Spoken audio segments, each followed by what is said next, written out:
Shall we begin?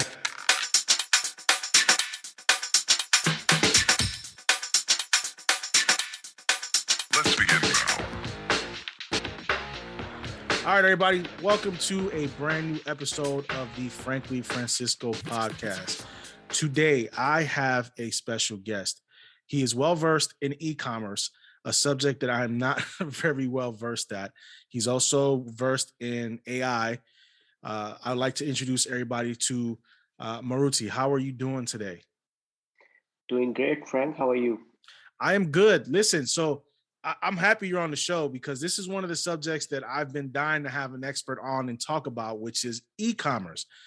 So if people don't understand what e-commerce is, can you please give them the definition of it? Absolutely. So everybody knows about, retail stores and mom and pop stores, right? Uh, E-commerce is the digital version of that, where you are selling goods to people via your online store. So you set up your own website. People can go there, add items to their cart digitally and check out, make the payment, and items are delivered to their house. So there's a lot of different options when it comes to e-commerce, correct? So you have different avenues that you can go to. The most popular ones are like Shopify. You have Amazon FBO. You can have your own website. So for you, what have you found to be the best route to go for your online business? So my business as such is a software which is used by e-commerce stores. And the most e-commerce businesses that we work with are using Shopify. Mm-hmm. So as you mentioned, Amazon FBA is an option for them. Being on Amazon definitely is a big venue. Shopify is probably the fastest growing e-commerce platform. So Shopify provides you means to quickly put together your website and showcase your products, and they will help you set up the payments and everything in place. So you will quickly have your business up and running and you can start selling stuff. So the software did you actually help create the software that's being used in these big e-commerce businesses? uh, so the software that I created is used by big Shopify stores to help grow their revenue. And how does that work? So the core of the software that I've built is focused on improving customer retention for Shopify stores. So, if you want to bring in new customers to your store, typically you go about running paid ads. But now the next level of challenge is how do you keep your customers and how do you bring them back to your store to keep selling them and improve their lifetime value? And that's where my software comes in the picture. And I think I think that's the biggest pain point for a lot of business owners is retention. It's keeping those customers to keep coming back over and over again to continue buying products for them. So I think your service and your software it's a big help to these up and coming businesses. For you, how long have you been in this industry? So over 10 years, specifically, my dad owned a store actually. So I kind of have been seeing this space since I was a kid. But more so I've been following Shopify past couple of years, and I really decided to, jump the bandwagon and get on building a software for Shopify store almost, 15 months back. So when you build this software, do you take the algorithm into account as well for that? Yeah, so we build the algorithms which do the job of understanding customer data of each store and then personalizing the retention strategy for each store. And you know what? I think a lot of these places that use the algorithm, I think if there's some frustration from some people about algorithms and how they work, because like if I'm on social media platform and the algorithm is set for one thing, they either it pushes you forward or it keeps you back. So how do you find that equal balance for the customer with the algorithm? That's a great question. So let me elaborate that on a little bit. So what you're talking about is algorithms typically used by Facebook, Twitter, or Google, right? And the key difference is you don't pay them, right? You're not paying anything monthly or any annual subscription to either of these platforms. When you're not paying them, then you are the product they are using. So they are using your data to make money out of you, but you're not explicitly paying them. So that by nature of that, they have a tighter control over your data, and they choose how they use your data, where they showcase your data, when and how many times, right? Now, the key difference is we are a paid software. People pay monthly or annual subscription to use us. So they pretty much have all the control. So our software creates personalized marketing campaigns, which they can send to their shoppers, but they have the complete control to send or not to send it as many times as they want, or change anything they want. So typically with the software, are you updating this stuff every month? Is there a new, because sometimes there's bugs that need to get worked out, but do you update the software every so often? Is there new things that you add to that software to be uploaded into the system? Absolutely. So it's a web app, so we need not upload it really on people's system, but people can access it through our website or dashboard. And we keep building new stuff. We keep collecting feedback from our customers, and whatever they ask, if it makes sense, we go ahead and build it. So typically, how long does it take to build one of these programs? How long does it take from conception to development to launching? That's very difficult to answer because it really depends on the feature. I mean, if it's a minor feature, we might be just able to do it in an hour and release it. If it's a big feature, might take a month or two, or maybe even more than that. So, I mean, there are some algorithms that took us over 2 quarters to build, over six Wow, months. And some stuff we can build over a weekend. really? It really depends on, nature of what we are building. See, so for me, like I'm not a computer person. So like all I see is ones and zeros. I don't see, you know what I mean? And I know there's a lot more than ones and zeros when it comes to that.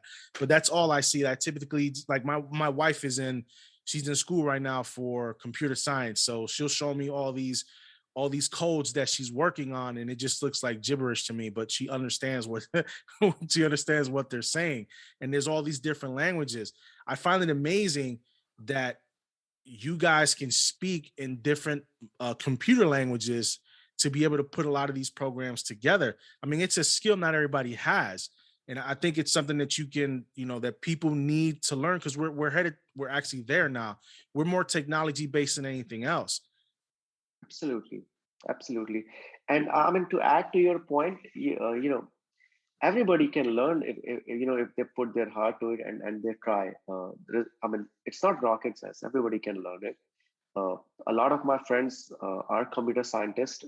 Quite a few of them are not. So it's totally doable. Well, like for somebody like me who wants to learn like that, are they like free programs online? Oh, Uh, absolutely.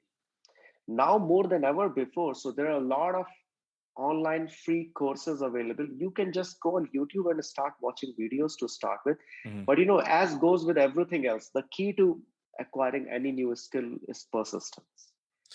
So tell me about the AI stuff, because when I was reading up on you, you were well versed on artificial intelligence.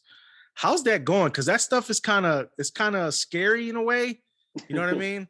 I mean, because the way they make it seem in the movies, the way they make it seem like they're gonna take over the world. Give me the lowdown on the AI stuff. Absolutely. I mean, see, movies are being made to, really invoke that emotion in people, whether, to awe or be scary. But it's not quite like that in real life. In a lot of ways, AI has become very smart in recent few years. In some ways, it might still feel like very dumb. Um, but think about AI is like mathematical algorithm, mathematical equation, and it learns from the data that you provide. Mhm. So if you provide good data, your AI might be able to do a good job of what you want it to do. but it's always you who decides, who collects the data, trains the AI to do the job that you want it to do. So end of the day, we are the ones building the AI to achieve what we want to. Right. So, but the AI doesn't evolve on its own, though, right? It doesn't start thinking for itself at some point. So thinking for itself is a quite a big claim to make. I don't think anybody's claiming that, or they will in near future. But there are types of AI which can learn on its own towards a particular task. Think about it this way, if a kid is trying to just go from point A to point B, uh, it will learn by iteration. I mean, you walk 2 steps, you slip, then you stand up again. You walk 3 steps, you slip, you stand up and walk again. So there are flavors of AI which can learn by mistakes and get better towards achieving an end goal. Okay, I see what you're saying. So, like, is AI integral in the programming that you guys do for the algorithm as well? Absolutely, we use quite a lot of AI in our software.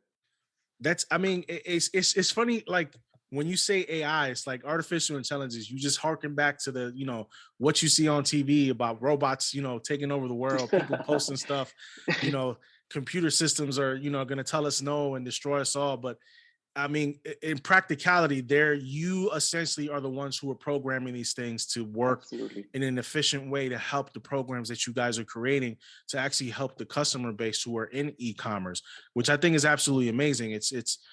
I am not, I've been looking and trying to get into e-commerce myself and try to get an online store, but it's so difficult because there's so many things out there, so much competition. But with, I believe with the program that you have and what you're able to sell the customer, it can help actually, help their marketing, help their business grow from the ground up to maybe a multi-million-dollar business. I mean, it all varies on how much work as well that the customer wants to put into their business as well. Because, you guys can supply it too, but the customer has to be willing to put in the work as well to get his business going where it needs to be. Absolutely. I'll say one thing. No matter how advanced the software one business uses, end of the day, their customers have to like what they are selling. That's always the king, right? And everything else can support it, make experience better, uh, try to help them build better customer relationship with their customers, try to help them better understand what their customer wants, when will they buy, how much will they buy, how much will they spend. But when they buy, they have to like what they have bought. So do you take all that into in calculation as well? So do you look at what their trends are, like what their sales have been last year or last month, what their best selling items are? Does that all get calculated? So All able of to, that, okay. absolutely, that's also there, and quite a few more things as well. But that's awesome to me that you're making life a bit easier for first time business owners, because a lot of these people who join Shopify are first time business owners. It's their first time owning something, and it's good to have a team. Essentially, that's what you guys are. You're a team behind their business that's helping them market their business and getting to that next level. So Absolutely. is there anything that you do on your end, on yourself? Are you in e-commerce yourself? Do you have your own store? Um, yeah, I personally don't, but I've invested in a store, and our team owns a store as well. Okay, so I mean you're in it from the ground up. Then you're getting your hands dirty Absolutely. with everything. You're doing behind the scenes stuff. You're up front. So how does one, like, what is the best option for people though when it comes to e-commerce? What do you believe is the next big thing when it comes to people owning online stores? I would say the most, the most important and the most interesting phase of e-commerce which we are entering into is use of AI in the marketing. And that's really, really, it's predicted to make a huge difference, especially in e-commerce. More so in e-commerce, actually, in other industries also, because uh, see the kind of data which e-commerce stores collect, uh, their customers, where they are clicking, which pages they are viewing, how much time they are spending on the products. how much they have bought. So this is a very, very important data. So AI has started to make huge difference in e-commerce industry, uh, especially in the SMB space. There is still a lot of adoption to take place. I mean, the big companies have been doing it from quite a few years, and they have doubled down it big time. But the SMB space still has a long road to cover. It still has a long way to go, So and take advantage. so let me ask you a question. So for somebody who's not using Shopify, and let's say they just have their own page, their own website, is your program, will it work the same way that it works for that same person that is not with Shopify but has their own personal website? Uh, in the future, yes, but at present we are only integrated with Shopify. But soon enough, we will expand it to other platforms as well. Well, I kind of understand why you're going with Shopify, because it's one of the fastest growing e-commerce businesses in the world. It's a pretty simple setup from what I understand when you want to set Yeah. up a store on Shopify. I mean, I guess it goes based off percentage. You pay a small fee per month and a percentage off what you sell. So like I said, I'm not familiar with this stuff when it comes to Shopify, and I've looked into it. But you have to find, like you said, you have to find products that people want, and that's the key, because and one of the trends that I've seen online for the Shopify stores is some people will have the same product, they'll just slap a different label on it. Yeah. See, end of the day, if people are willing to buy what you are selling, then you are in business. Uh, but a lot of strategy that you see successful Shopify stores following is they try to come up with some level of uniqueness in their products. And this uniqueness, could come from anything. You could be selling coffee based on what you have learned in your family. You can grow your own coffee. People try, even a lot of homegrown stuff, homemade stuff is also uh, being sold on Shopify stores. So people try to bring some level of uniqueness, either from their ethnical background or from their family background, or some local, using local items, building on that. But that sells actually. You can connect to your customers, tell them, this is something you cannot get elsewhere. It's very unique because it comes from our history or our background or our experience. Now with the program that you guys offer in the subscription based, it's every month. Does your program too, does it keep hold of what's trending? What's the next product that might be the next thing to put on the page, that might be a product that the customer might want to buy? Does your programming do something like that as well? Yes, but it cannot tell you about what new product to bring in. It can tell about your existing product. It can tell, which product should be sold to which customer because they have a very high potential to buy this. It can do a very good job of that actually. uh, but it cannot go outside your store to tell you you should add this new product to your store. Okay. So, but it does keep track of what's trending within your own store. Absolutely. Okay. So I mean that's brilliant to me. It's saving people time. It really is. It's saving people time, and it's letting people know because these people have to buy this stuff in bulk sometimes. You know what I mean? A lot of these people buy these things in bulk. They'll buy a unit of this and a unit of that, and if one unit is not selling the way they need to sell it, guess what? They just lost out on a tremendous amount of money that they invested in that product. But I think with the program that you have, it can actually help people, save people money. People don't understand, things are not free in this world. You have to pay for quality. You have to pay for quality. And I believe your program is quality people can pay for, because it's going to help them long term to make their business more of a success online, especially those who are not versed in e-commerce, have no idea how that works. Like me, I'd be with the blinders on, not knowing what I'm doing when I go online for a store. I'd be like, why is this product not selling? Why is this product selling more? Your program would help me with that. Absolutely. And in fact, it's not just about being first time e-commerce owners. Even if you have been an e-commerce owners, you have built several stores, still running a store is running a business, right?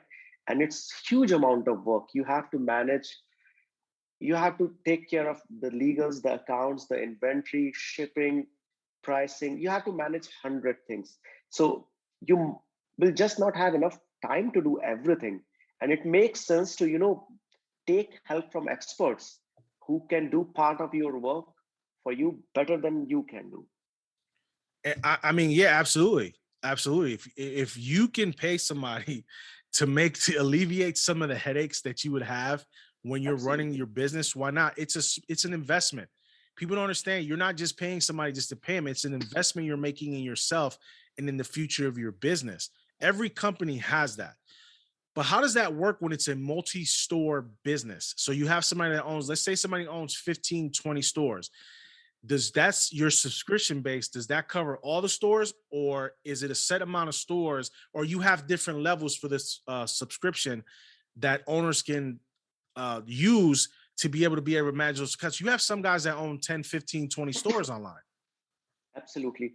I mean, look at it this way: different stores which are not connected in any way are actually two different businesses. So they have to have separate accounts on our software, because they are not really linked in any way other than the fact that there is same person using them. Okay, so do you guys have people like that own multiple stores? Yes. Oh, okay. One of our customers owns 3 stores. So yeah, that that Wow. that's that actually happens a lot. Now, do they have separate logins that they have to go into, or they can just go under one heading? Just one login is fine, but they can very easily switch between different stores in one click, and you know they are still different stores. Well, no, I understand the different stores, but I like the fact that they can actually log in and actually see all their stores on on the site instead of having to go here, here, here, and here. I mean, Absolutely. it's a good way to keep everything organized the way it should be organized. So, do you have anything coming up for yourself? Do you have anything that you're working on? Anything that you want to throw out there about any big projects that you're working on coming out? Um, I mean, right now, Shop Again is the biggest project we are doing, and the message is, yeah, what I see, what I observe a lot, and when I speak to people in the community, in e-commerce community, I realize that they are spending a lot of their marketing energy and budget on acquiring new customers, and not nearly enough focus is spent on keeping those customers. Don't do that. Use Shop Again or use whatever help you have at your disposal, but keep your customers, because that's gonna build you sustainable business. Yeah, you have to be in the business of building relationships. I think that's the biggest Absolutely. thing. If you're not in the business of building relationships, no business is going to last for you. I work in the financial sector, so I know this firsthand. You have to build on the relationships you have already.